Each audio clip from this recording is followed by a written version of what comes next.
नमस्कार. नमस्कार. आज आपण एका महत्वाच्या विषयावर बोलणार आहोत. हो, नक्कीच. डेरियस फोरुक्स यांचं डू इट टुडे हे पुस्तक आणि त्याचा बुखीने तयार केलेला सारांश आपल्यासमोर आहे. हं. तर आज आपण चालढकल म्हणजे प्रोक्रॅस्टिनेट करण्याची जी सवय असते त्यावर बोलूया. अगदी अनेकांना हा प्रश्न असतो.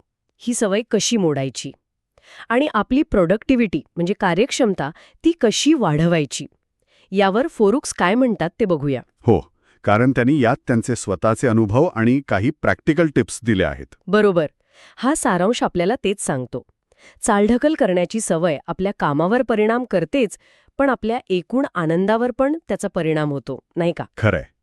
आणि फोरुक्सचा मूळ मंत्र अगदी सोपा आहे. काय आहे तो? आज करा. कोणतंही काम उद्यावर ढकलू नका. Do it today. अगदी समर्पक.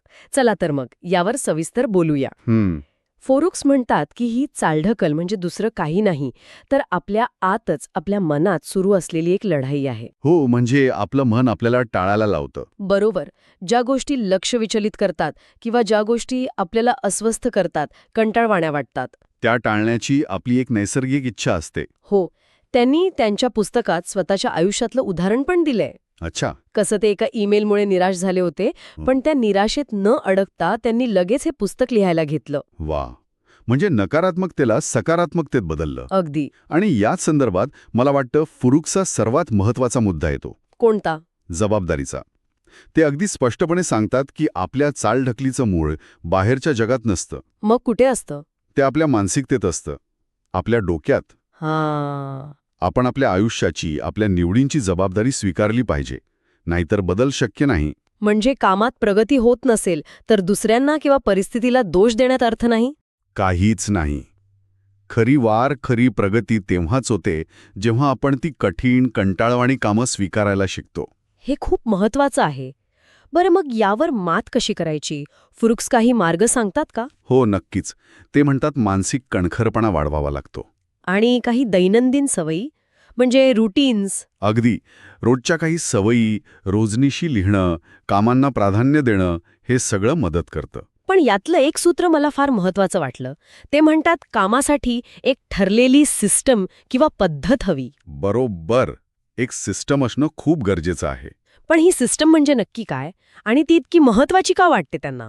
सिस्टम म्हणजे काय तर कामाची एक ठरलेली चौकट. अच्छा. ती आपल्याला दिशा देते. प्रत्येक वेळी काय करायचं हा विचार करण्याऐवजी ती आपल्याला कामाला लावते. उदाहरणार्थ? समजा रोज सकाळी उठल्यावर पहिली 3 महत्वाची कामं कोणती करायची हे ठरवून टाकणं, ही एक सिस्टम झाली. म्हणजे प्रत्येक वेळी नव्याने विचार करत बसायला नको. अगदी. कामाला सुरुवात करणंच सोपं होतं. अब्राहम लिंकन यांचं एक वाक्य आहे बघा. कोणतं? आज जबाबदारी टाळून तुम्ही उद्याच्या जबाबदारीतून सुटू शकत नाही. खरंय. ही सिस्टीम आपल्याला ती जबाबदारी आजच घ्यायला मदत करते. म्हणजे कामाला सुरुवात करण्याचा जो एक मोठा अडथळा असतो तो कमी होतो या सिस्टममुळे. बरोबर. आणि मग येतो पुढचा मुद्दा, लक्ष केंद्रित करण्याचा. आजकाल लक्ष टिकवून ठेवणं म्हणजे खूप कठीण झालंय. अगदी. एकतर आपले आतले विचार आणि दुसरे बाहेरचे अडथळे. Mobile notifications. हो, ते तर सतत आपली एकाग्रता भंग करत असतात. आणि संशोधनातून हे स्पष्ट झालंय की चालढकलमुळे स्ट्रेस वाढतो, चिंता वाढते. फोरुक्स इथे एक वेगळा दृष्टिकोन मांडतात. ते म्हणतात वेळेचं व्यवस्थापन ठीक आहे, पण त्यापेक्षा जास्त महत्वाचं आहे आपल्या लक्षाचं व्यवस्थापन करणं. लक्षाचं व्यवस्थापन म्हणजे आपलं लक्ष कुठे जातंय यावर नियंत्रण ठेवा. वेळ आपोआप साधला जाईल. लहान आहे हे वाक्य खरंच विचार करायला लावणार आहे. बरोबर. जर कामातच रस नसेल तर ते टाळण्याची इच्छा होणारच. मग यावर काय उपाय? याला मदत म्हणून फोरुक्स सकाळच्या आणि संध्याकाळच्या काही निश्चित सवयी म्हणजे रिच्युअल्स लावायला सांगतात. अच्छा. रिच्युअल्स म्हणजे ठरवून केलेल्या लहान कृती, जसं सकाळी उठल्यावर कामाची यादी करणं किंवा रात्री झोपण्यापूर्वी थोडी तयारी करणं. याने दिवसाला एक स्ट्रक्चर मिळतं. बरोबर. सुरुवात आणि शेवट चांगला होतो. आणि अजून एक महत्वाची गोष्ट ते सांगतात, पर्पजफुल डिस्कनेक्शन. म्हणजे तंत्रज्ञानापासून जाणीवपूर्वक दूर राहणे. हो. सतत फोन तपासणं, सोशल मीडिया बघणं, ईमेल चेक करणं हे टाळलं तर एकाग्रता खूप वाढते.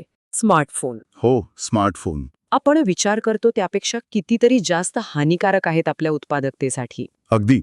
काही अभ्यास तर असंही सांगतात की लोक मित्र कुटुंबापेक्षा जास्त महत्त्व फोनला देतात. हे अविश्वसनीय आहे, पण आपण बघतोच आजूबाजूला सततच्या नोटिफिकेशन्समुळे लक्ष कसं भरकटतं. हो, आणि याचे परिणाम गंभीर असू शकतात. कामाचा दर्जा घसरतो वेळ वाया जातो. आणि मानसिक शांतता पण बिघडते. यावर फोरुक्स सोपे उपाय सांगतात. काय? अनावश्यक ॲप्सची नोटिफिकेशन्स बंद करा. गरज नसलेल्या व्हॉट्सॲप ग्रुपमधून लेफ्ट व्हा. त्यांचं एक वाक्य खूप महत्वाचं आहे. विश्वास ठेवा, ज्या वस्तूवर तुम्ही हा लेख वाचत आहात ती तुमची मित्र नाही. अरे बापरे, म्हणजे आपला फोन किंवा लॅपटॉप. हो, हे आपल्याला तंत्रज्ञानाशी असलेल्या आपल्या नात्यावर विचार करायला लावतं. खरंय, आपण किती अवलंबून आहोत या उपकरणांवर. आणि त्याचा आपल्या कामावर काय परिणाम होतोय हे तपासलं पाहिजे. तंत्रज्ञानाशिवाय दुसरा एक मोठा अडथळा म्हणजे परफेक्शनिझम. हो, परिपूर्णतेचा अट्टहास. फोरुक्स म्हणतात हा अनेकदा चालढकलपणाचा एक छुपा मुखवटा असतो. पण हे कसं? मला वाटलं परफेक्ट असणं चांगलं असतं. परफेक्ट असण्याची इच्छा वाईट नाही, पण त्याचा अट्टहास तो घातक ठरू शकतो. का? कारण परिपूर्णतेच्या अवास्तव अपेक्षांमुळे चिंता वाढते, स्वतःबद्दल न्यूनगंड येतो. म्हणजे माझं काम एकदम बेस्टच झालं पाहिजे, नाही तर मी करणारच नाही. अगदी या भीतीने लोक कृती करणंच टाळतात. अपयशाची भीती वाटते त्यांना. मग काय करायचं? फोरुक्स सल्ला देतात की परिपूर्ण होण्याचा आग्रह सोडून द्या आणि साधन संपन्न व्हा. रिसोर्सफुल म्हणजे जी साधनं आणि वेळ उपलब्ध आहे त्यात शक्य तितकं चांगलं काम पूर्ण करण्यावर लक्ष केंद्रित करा. चुका होणारच आहेत. जॅक कर्बीचं वाक्य पण आहे ना तसं. हो, परिपूर्णतावादी स्वतःचे सैतान असतात. चुकांमधून शिकून पुढे जाणं महत्वाचं आहे. हे पटलं. चुकांमधून शिकण्याची तयारी हवी.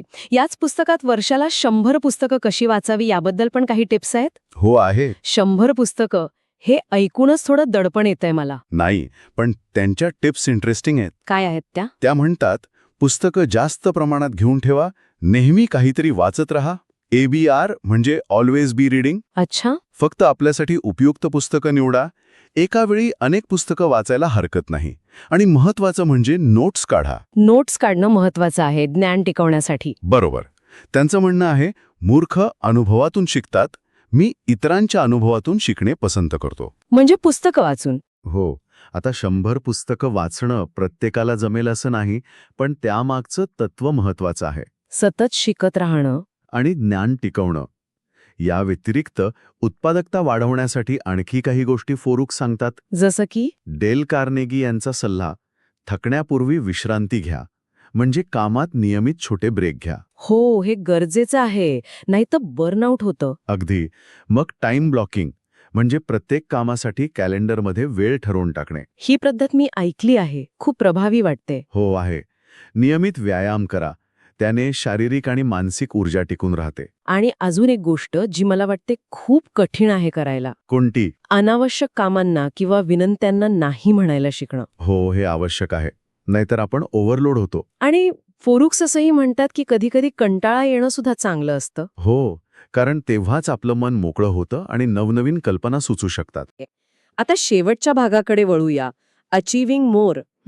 फोरुक्स म्हणतात की यशासोबत अनिश्चितता येतेच आणि आयुष्यात आपल्याला नक्की काय हवंय हे नेहमी स्पष्ट नसतं. खरे, हे अगदी सामान्य आहे. आणि ही अनिश्चितता आपण स्वीकारायला हवी. एलिनोर रुझवेल्ट यांचं एक वाक्य आहे ना. हो, आयुष्य जर प्रेव्हिजिबल म्हणजे अंदाज लावण्यासारखं असतं तर ते आयुष्यच राहिलं नसतं आणि त्याला चव नसती. बरोबर. मग जर ध्येयच निश्चित नसेल तर प्रगती कशी करायची? फोरुक्स म्हणतात निश्चित ध्येयाऐवजी आपली दिशा ओळखणं जास्त महत्वाचं आहे. अगदी. डायरेक्शन. पण ही दिशा कशी शोधायची? दिशा शोधण्यासाठी फोरुक्स काही युनिव्हर्सल स्किल्स म्हणजे सार्वत्रिक कौशल्य आत्मसात करायला सांगतात. कोणती कौशल्य? जसं की स्वशिस्त, संवाद कौशल्य, वाटाघाटी करण्याची क्षमता, शारीरिक आणि मानसिक लवचिकता. अच्छा, ही कौशल्य आपल्याला कोणत्याही परिस्थितीत मार्ग काढायला मदत करतात. बरोबर. जरी अंतिम ध्येय स्पष्ट नसलं तरी. आणि या प्रवासात सगळ्यात महत्वाची गोष्ट काय असेल तर काय? सातत्य, कन्सिस्टन्सी. हां, रोज थोडं थोडं करणं. अगदी. रोज अगदी थोडीशी समजा 0.1% जरी सुधारणा केली तरी त्याचा चक्रवाढ परिणाम खूप मोठा असतो. गॅरी केलर आणि जे पापासन्स यांचं पण असंच काहीसं म्हणणं आहे ना. हो, यश एकामागून एक येतं, एकाच वेळी नाही. छोटे सातत्यपूर्ण प्रयत्नच मोठ्या यशाचा पाया रचतात. हे सातत्य टिकवण्यासाठी कदाचित कामाच्या आणि वैयक्तिक आयुष्यात काही सीमा आखणं पण गरजेचं आहे. बरोबर, बाउंड्रीज. अनेक जण जास्त वेळ ऑफिसमध्ये थांबणं म्हणजे जास्त काम करणं असं समजतात. हो, पण फोरोक्स याला आव्हान देतात. ते म्हणतात किती वेळ घालवला यापेक्षा किती उत्पादक काम केलं हे महत्वाचं आहे. मग या सीमा कशा आखायच्या कामाच्या आणि वैयक्तिक आयुष्यातल्या? कामाच्या वेळा निश्चित करणं, घरी आल्यावर कामाचे विचार किंवा मेसेजेस तपासणं टाळणं, आपल्या वेळेचा आदर करणं. हा, उपस्थिती नाही तर कामाचा परिणाम महत्वाचा आहे. अगदी. हा दृष्टिकोन ठेवायला हवा. आणि याचबरोबर फोरुक्स आणखी एक मानसिक बदल सुचवतात. कोणता? स्पर्धा करण्याऐवजी नवनिर्मिती करा. Create rather than compete. म्हणजे?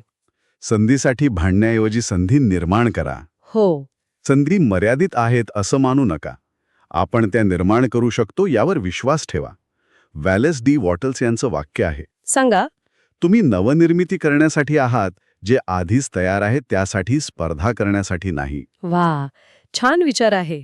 आणि आपलं जीवन मोजताना ऊर्जा, काम, शिकण्याची संधी म्हणून आणि नातेसंबंध ह्या मापदंडांवर मोजा, असं फोरुक्स सुचवतात. ऊर्जा, काम आणि नातेसंबंध. आणि एक खूपच वेगळा विचार फोरुक्स मांडतात. तुम्ही अमर आहात अशा दृष्टिकोनातून जगा. हो, हा विचार थोडा गूढ वाटू शकतो. याचा नेमका अर्थ काय घ्यायचा? आपण अमर आहोत असं समजायचं? नाही, तसं नाही. त्याचा अर्थ असा आहे की तात्काळ परिणाम किंवा झटपट यशाच्या मागे धावू नका. अच्छा. अगदी. आणि खऱ्या अर्थाने महत्वाच्या गोष्टींवर लक्ष केंद्रित करायचं, धीर धरायचा. म्हणजे पुन्हा सातत्य आलं. बरोबर. आणि हे आपल्याला पुन्हा चक्रवाढ वाढीच्या शक्तीकडे, पॉवर ऑफ कंपाऊंडिंगकडे घेऊन जातं. हो, ही संकल्पना फक्त पैशांपुरती नाही. अजिबात नाही. आरोग्य, ज्ञान, कौशल्य, नातेसंबंध, आयुष्याच्या प्रत्येक क्षेत्रात ती लागू होते. रोज केलेले लहान सातत्यपूर्ण प्रयत्नच कालांतराने मोठं यश देतात. अगदी. पुस्तकाच्या सुरुवातीला म्हटल्याप्रमाणेच आपण दररोज लहान लहान गोष्टी करूनच खरी प्रगती करतो आणि मोठ्या गोष्टी साध्य करतो. तर डॅरियस फोरुक्स यांच्या डू इट टुडे मधून मिळालेला महत्वाचा संदेश अगदी स्पष्ट आहे. काय आहे तो? आज उचललेलं पाऊल, आज केलेली कृती आपला उद्या घडवते. बरोबर. चालढकल टाळणं शक्य आहे, पण त्यासाठी योग्य मानसिकता हवी. आणि कामाची एक चांगली प्रणाली, एक सिस्टीम तयार करावी लागेल. मार्कस ऑरेलियस यांचं एक वाक्य आठवते मला. कोणतं? आनंदी जीवनासाठी फार कमी गोष्टींची गरज असते. ते सर्व तुमच्या आत आहे, तुमच्या विचार करण्याच्या पद्धतीत आहे. अगदी समर्पक. आणि फोरुक्स नेमकं याच कृती करण्यावर आणि सिस्टीम बनवण्यावर भर देतात. हो, त्यांचे सल्ले नुसते तात्विक नाहीत, ते प्रॅक्टिकल आहेत. हो. हे सगळं ऐकल्यावर एक विचार मनात येतो. काय? अशी कोणती एक छोटी कृती किंवा कोणता एक छोटा बदल आजपासून सुरू करता येईल, जो रोज सातत्याने केल्यास वर्षभरात आपल्या आयुष्याच्या दिशेमध्ये एक महत्त्वपूर्ण सकारात्मक फरक घडवू शकेल? हा विचार करण्यासारखा प्रश्न आहे खरंच. प्रत्येकाने स्वतःला विचारायला हवा,